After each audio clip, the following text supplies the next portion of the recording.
We know the weather plays an important part in our lives, and over the past 2 years, we've learned how weather played a major role in such historic events as Columbus' voyage to the New World, D-Day, and the Battle of the Bulge. Now, in an exclusive Newsbeat Extra, Paul Gross shows us the story of a select group of meteorologists who became the cornerstone of American military intelligence during the early days of the Cold War.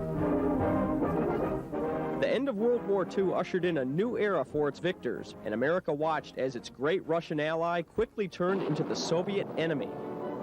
Already an iron curtain had dropped around Poland, Hungary, Yugoslavia, Bulgaria. So Stalin became the classic villain as Americans anticipated and feared Soviet development of the bomb.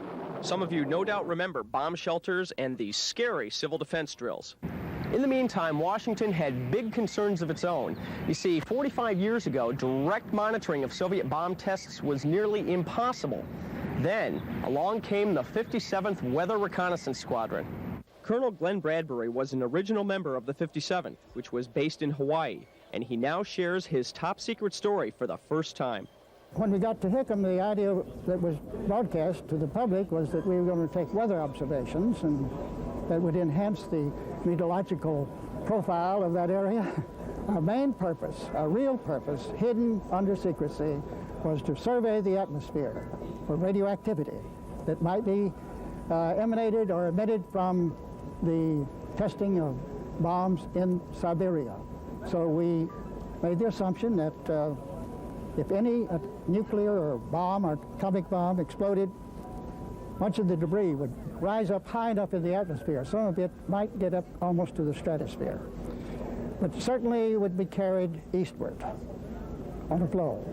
And you could, if you had enough wind information, you could pretty well determine the date, the time of detonation. The 57th used B-29 bombers specially equipped for weather observations, except for one highly classified modification. We had that cracker box on top of the aircraft, which was classified secret. No one ever talked about it publicly.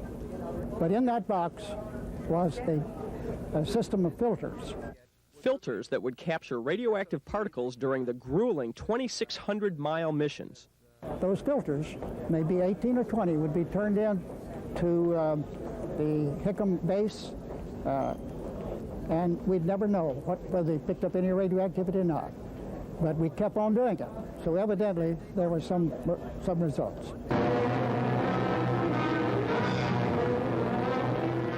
Bradbury's work also took him to America's first hydrogen bomb tests. We could even see the plume through those dense goggles. It must have been about 19 seconds later. The blast hit us, the shockwave, and I thought that plane was going to fall apart.